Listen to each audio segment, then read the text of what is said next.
সেহরিতে ১ plate ভাত খাওয়ার জন্য আগে থেকে এই মুখরোচক খাবারটা রান্না করে রাখতে পারেন। দারুণ টেস্টি ছিল। রান্নার জন্য নিয়েছি এখানে কয়েক টুকরো মাছ, একটু ছোট ছোট টুকরো করে নিয়েছি।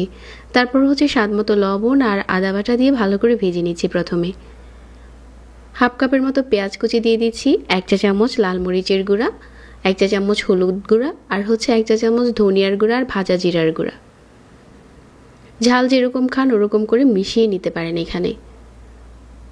তো ভালো করে মাছের সাথে ভুনে নিচ্ছি কিছুক্ষণ মশলাটা দেওয়ার পর। এখন এখানে দিয়ে দিচ্ছি হাফ কাপের মতো পানি। এই হাফ কাপ পানিতেই রান্নাটা হয়ে যাবে। এটা রান্না করতে বেশি সময় লাগে না। পানিটা যখন কিছুটা টেনে গেছে, এরকম পাপড়ি করে নেওয়া পেঁয়াজ দিয়ে দিচ্ছি হাফ কাপের মতো, আর মাঝখান থেকে ফেলে নেওয়া কিছু কাঁচামরিচ দিয়ে দিচ্ছি।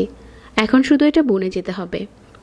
বুনতে বুনতে কালারটা যখন চেঞ্জ হয়ে গেছে, চুলা থেকে নামানোর আগে লেবু পাতা দিয়ে দিচ্ছি। লেবু পাতা হাতের কাছে না থাকলে এটা লেবু দিয়ে খাবেন খাওয়ার সময়, তাহলে দারুণ টেস্ট পাওয়া যায়। মাত্র কয়েক টুকরো মাছ দিয়ে এরকম মজাদার একটা খাবার রান্না করা যায়। আজকের রেসিপি নিশ্চয়ই ভালো লেগেছে।